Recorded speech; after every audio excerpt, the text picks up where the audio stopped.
नमस्कार साथियों। आज हम हमारी अगली क्लास जो है वो है कंप्यूटर के महत्वपूर्ण क्वेश्चंस। अभी तक हमने जो क्लास ली है इसके अंतर्गत खास जो कंप्यूटर का विकास और कंप्यूटर की जो जनरेशन थी उसके बारे में हमने अभी तक पढ़ा है। इस क्लास के अंतर्गत हम अभी तक हमने जो भी क्लास ली है उस क्लास में जो सबसे महत्वपूर्ण प्रश्न बन रहे हैं हमारे, उन प्रश्न को सोल्व करते हुए चलेंगे और इसके बाद में हम अगली क्लास लेंगे इसके अंतर्गत। तो हम स्टार्ट करते हैं हमारे आज के जो क्वेश्चंस हैं। वो सबसे पहला हमारा क्वेश्चन है कि संसार का सबसे पहला गणना यंत्र कौन सा था। तो गणना यंत्र ने कैलकुलेशंस सबसे पहले कहाँ प्रारंभ हुई और सबसे पहला यंत्र कौन सा था। तो हम सबसे पहले यंत्र की बात करते हैं तो मेसोपोटामिया के अंदर इसका विकास हुआ था, लेकिन जो नाम दिया गया था अबेकस वो चीन के अंदर दिया गया था। तो संसार का जो विश्व का सबसे पहला गणना यंत्र है वो अबेकस को माना जाता है। और अबेकस कहाँ बना था? अबेकस चीन के अंतर्गत बना हुआ था। अगला क्वेश्चन है कैलकुलेटर की उत्पत्ति किससे हुई है। तो कैलकुलेटर की जो उत्पत्ति हुई है वो अबेकस से हुई है, क्योंकि अबेकस का काम था गणना करना यानी कैलकुलेशन करना, और कैलकुलेटर का काम भी था कैलकुलेशन करना।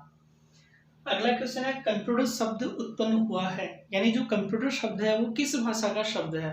तो अलग अलग क्वेश्चन पूछते हैं इसके अंदर कि कंप्यूटर शब्द किस भाषा का शब्द है, या कंप्यूटर किस भाषा से उत्पन्न हुआ है, या किस भाषा से व्युत्क्रमण हुआ है। तो हम ये कह सकते हैं लैटिन भाषा का शब्द है। और कंप्यूट से कंप्यूटर बना है। कंप्यूट का मतलब होता है गणना करना, और कंप्यूटर से ही कंप्यूटर का निर्माण हुआ है। अगला क्वेश्चन है इलेक्ट्रॉनिक कंप्यूटर का आविष्कार किसने किया था। तो इलेक्ट्रॉनिक कंप्यूटर सबसे पहले जो कंप्यूटर थे, इलेक्ट्रॉनिक कंप्यूटर से पहले जो कंप्यूटर बने थे वो मैकेनिकल कंप्यूटर थे। तो यहाँ क्वेश्चन है कि इलेक्ट्रॉनिक कंप्यूटर का आविष्कार किसने किया था। तो इलेक्ट्रॉनिक कंप्यूटर का आविष्कार एलन एम ट्यूरिंग ने इलेक्ट्रॉनिक कंप्यूटर का आविष्कार किया था। तो ये इंपॉर्टेंट क्वेश्चन है, एलन एम ट्यूरिंग ने इलेक्ट्रॉनिक कंप्यूटर का आविष्कार किया था। अगला क्वेश्चन है चार्ल्स बेबेज द्वारा डिजाइन किया गया प्रथम यांत्रिक कंप्यूटर कहलाता था। यानी चार्ल्स बेबेज ने सबसे पहला प्रथम यांत्रिक जो कंप्यूटर था वो कौन सा बनाया था। तो एनालिटिकल इंजन, यानी डिफरेंस इंजन का आविष्कार भी किसने किया था? चार्ल्स बेबेज ने। और एनालिटिकल इंजन का आविष्कार भी किसने किया था?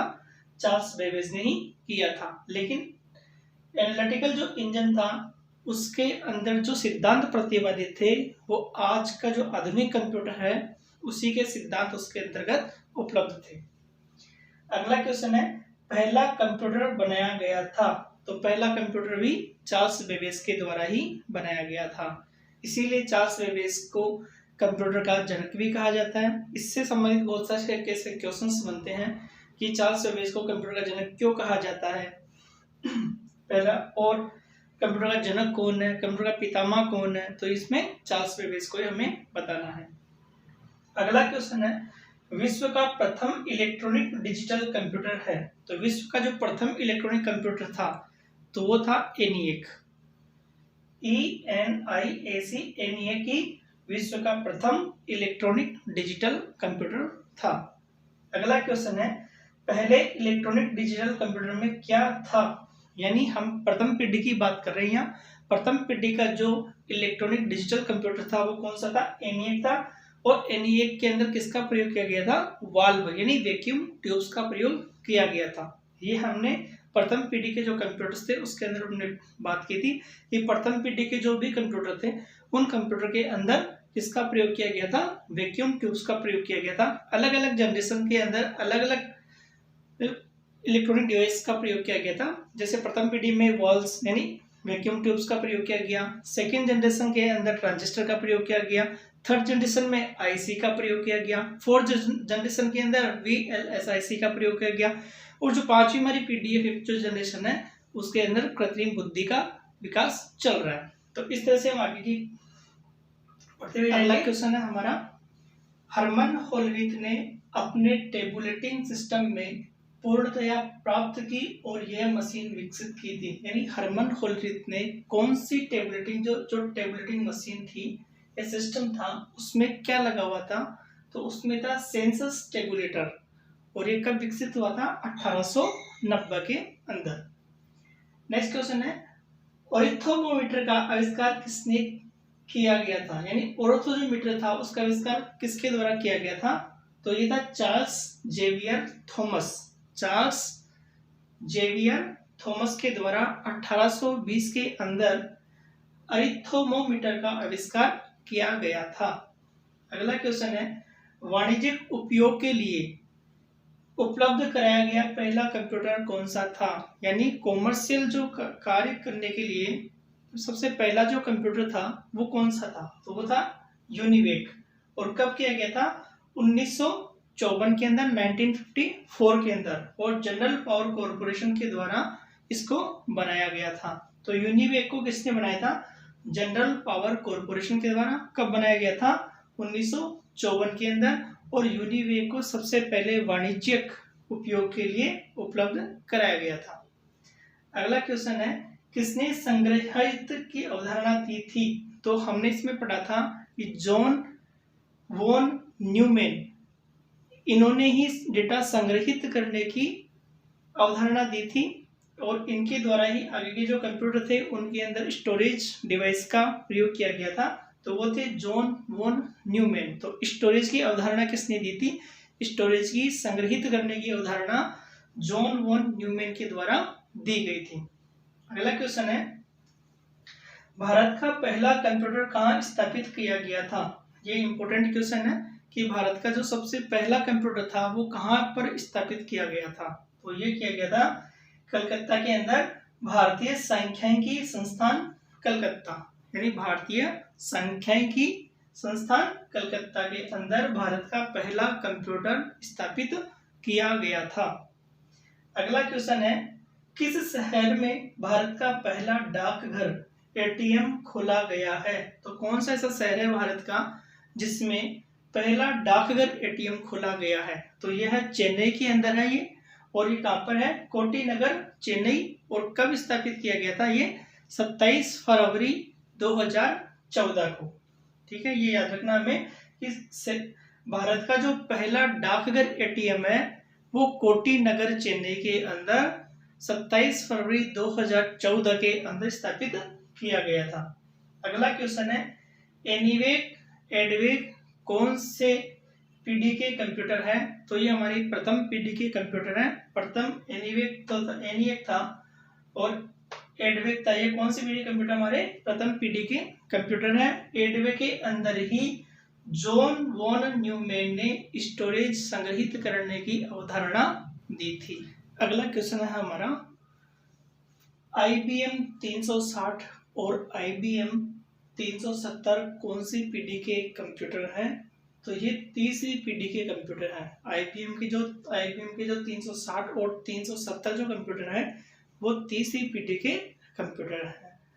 अगला क्वेश्चन है, कंप्यूटर के लिए आईसी किस पदार्थ की बनी होती है? तो कंप्यूटर के लिए जो आईसी होती है वो किस पदार्थ की बनी होती है? वो सिलिकॉन पदार्थ की बनी हुई होती है। और आईसी का जो पूरा नाम है वो इंटीग्रेटेड सर्किट है। और आईसी का प्रयोग तीसरी पीढ़ी के अंतर्गत किया गया था।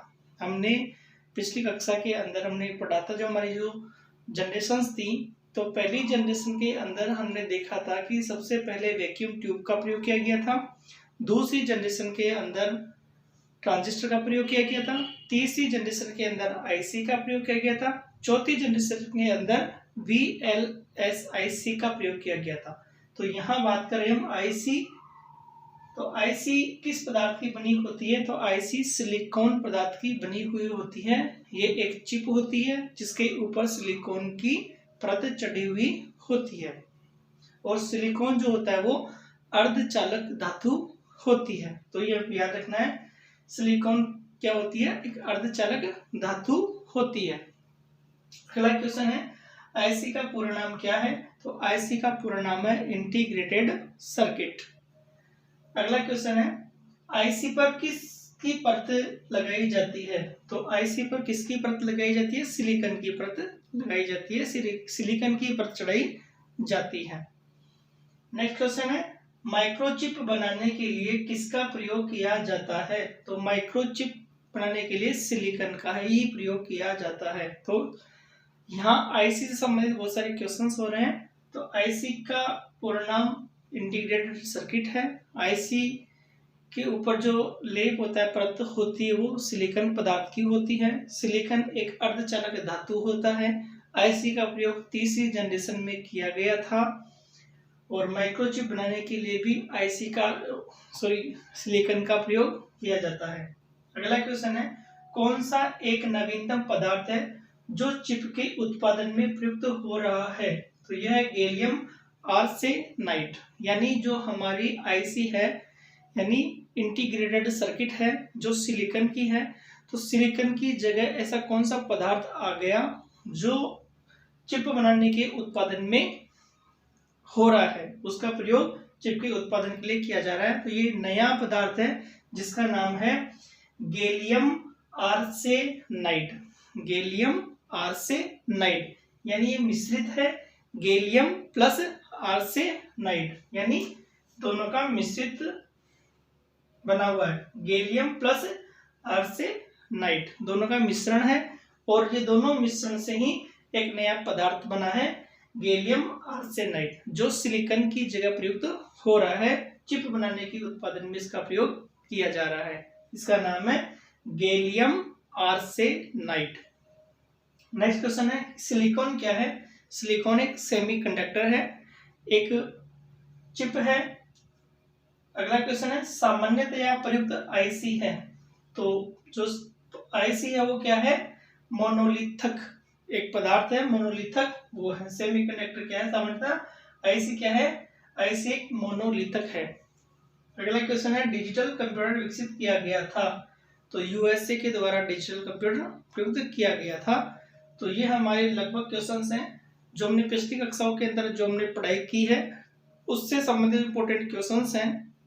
ये क्वेश्चंस उसमें से निकल के आए हैं। अब हम लेंगे आगे की क्लासें और आगे हम अभी तक जो पढ़ चुके हैं वो हमने कंप्यूटर का विकास का क्रम पढ़ा है, जिसके अंतर्गत हमने कंप्यूटर के बारे में जानकारी की है कि कहाँ से कंप्यूटर की स्टार्टिंग हुई थी, मेसोपोटामिया से लेके, और उसके बाद में कौन कौन सी जनरेशन हुई। हमने 5 जनरेशन उसके बारे में पढ़ा है।